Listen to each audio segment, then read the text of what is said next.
Hi everyone, and welcome to another manga haul. I mean, does the shopping and impulse buying ever end? No. The answer is no. This one will be a quick one with 25 volumes, plus the main reason I even wanted to make this video, which I'll show towards the end, because I'm super excited to show everyone. It will contain a spoiler, so let's just get started.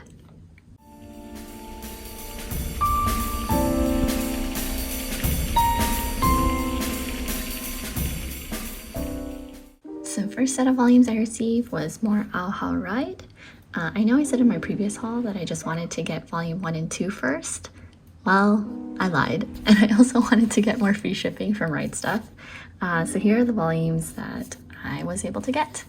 I'm still missing volume 4, 10, and 11. I believe I already ordered them even though they're out of stock, so I'm just waiting for Ride Stuff to ship them whenever they happen to be available. I did read the first 2 volumes, and I'm enjoying it so far. It's making me curious as to what happened to Ko, but I also kind of got annoyed with Futaba because she kept addressing Ko by his former last name, even though he kept saying to stop doing that. I'm like, girl, hello? Anyways, since I have volume 3 now, I'll be reading that soon, but this is the last volume. Next is volume 4 of Days on Fez. This is the latest volume available from pre-order. I haven't started reading the series yet, but I will be getting into it soon since I have volumes 1 to 3 as well. But again, this one is a series where a group of friends go to a rock music festival. I'm assuming it'll be a fun, straightforward series of just good times and good vibes. So this is the second to last volume. I believe volume 5 is going to be the last for this series. Next is Hell's Paradise Jigokuraku by Jigokuraku. I only have volume 11 because I saw it at Barnes & Noble and figured, fine, I'll start collecting this series. The anime, which I'm super hyped about after seeing the trailer. It looks amazing, as expected, by MAPPA Studios, and pushed me over the edge to where I was like, yes, I need this manga in my collection. It's already completed, but the volumes are chronically out of stock, so we'll see how fast I can pick up all 13 volumes. Although I actually did order volume 1 to 5, but I mean, who knows when they'll get shipped. In that same Barnes & Noble trip, I came across this omnibus, I Had That Same Dream Again, by the same mangakas of I Want to Eat Your Pancreas. I hadn't heard of it and didn't realize Irumi Kirihara and Yoru Sumino had done another series together. I don't actually see this in a lot of people's collections, so when I saw the spine, I was really intrigued and had to pick it up.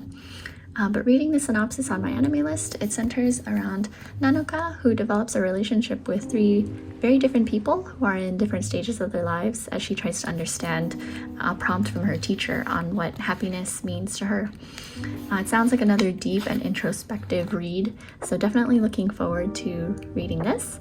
The art is as expected. As you can see, it's super beautiful. So I have relatively high expectations with the story. I'm not sure if it's gonna make me cry, but we'll see. I mean, it might. If it's anything like I Want to Eat Your Pancreas, then I definitely will be. So yeah, I Had That Same Dream Again. Next is Monster, the Perfect Edition, Volume 1! Yay! I was so shocked when I got the notification that this volume had shipped because I wasn't expecting it for maybe another month. But I guess I'm not too shocked anymore since I'm seeing it available online on Barnes & Noble and Books A Million. So, public service announcement, if you've been wanting to get into this series, go order your Volume 1 now. So I'm just missing Volume 5 and 9, but since these are quite long reads, I should be okay to start reading, and maybe by then Volume 5 will be available.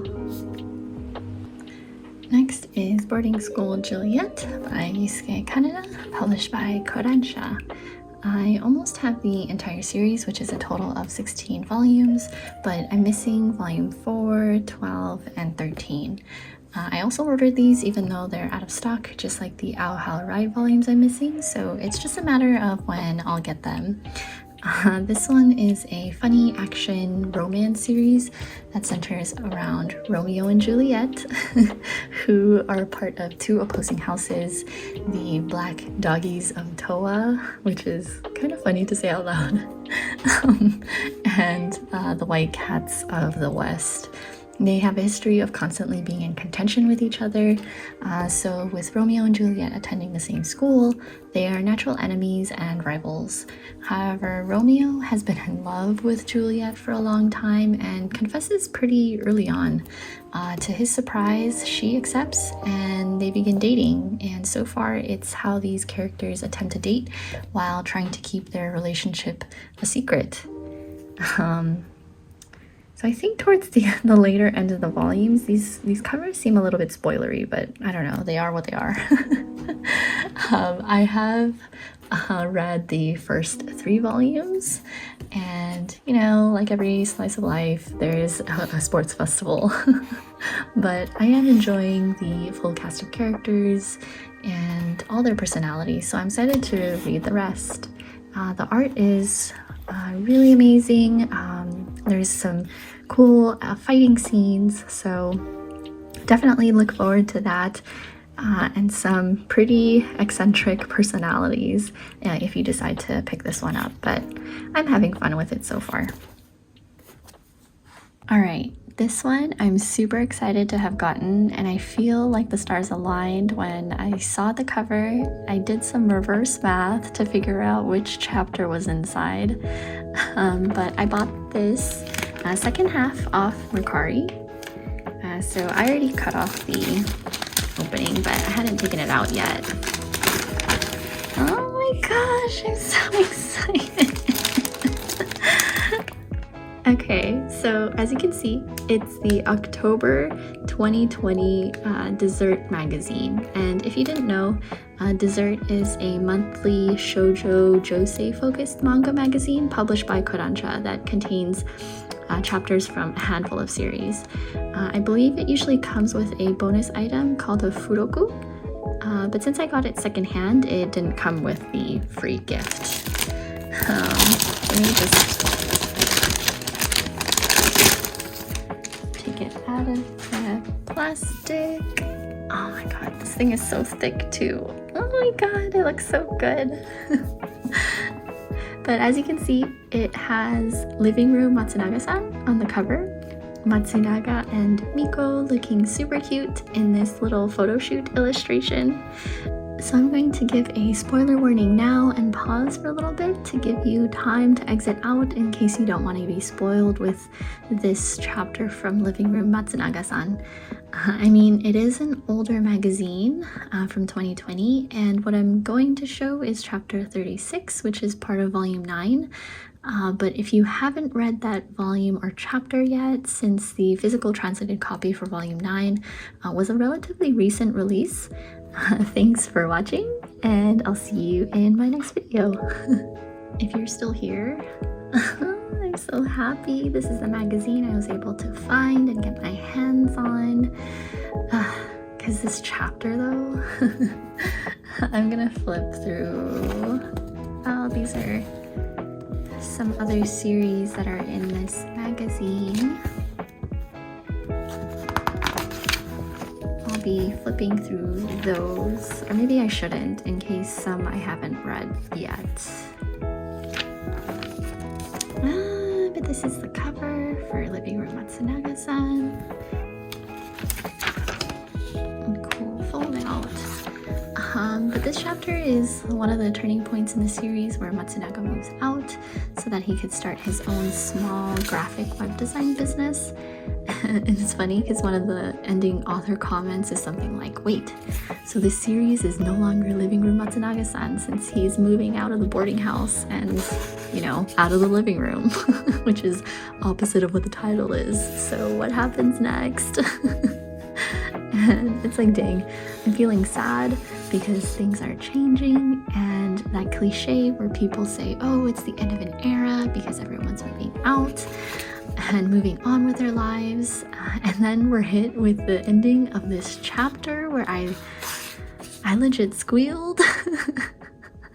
I don't know if I'm gonna show that page, even though I said this is gonna be a spoiler, but I mean, this whole chapter, all the pages that I'm showing right now are spoilers, basically.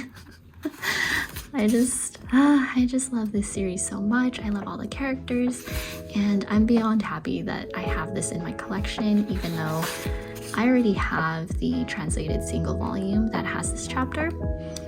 But you know, there's something special about having it in the original format and in the original magazine. So yeah. Also, is this right that these monthly magazines are only 570 yen? Seriously? That's $6 for all this manga. Ever since I saw that I could do a monthly subscription on Japanese magazines through Kinokuniya, I've been on the hunt trying to see how to get the dessert magazine, since the only other magazine I recognize on there that they offer is Hana to Yume. So let me know if you know a way to get these, because I've only seen on one website where I could order dessert, but it sells out really quickly. Last I checked, even March is already sold out, so I'm not even sure when they get announced as available. One other way I can think of is going through a proxy service like Bai and getting it that way. Still secondhand, but going through a proxy service is something new that I'd have to do a little bit more research on. But for now, this is my first monthly dessert magazine. Oh, I'm so happy! So that's all for this haul. I hope you enjoyed hanging out with me while I showed you everything that I had gotten in the past couple weeks. As always, let me know in the comment section if you've checked out any of these series or have recommendations for me. I'd really appreciate it if you like, subscribe, and I'll catch you in my next video. Take care.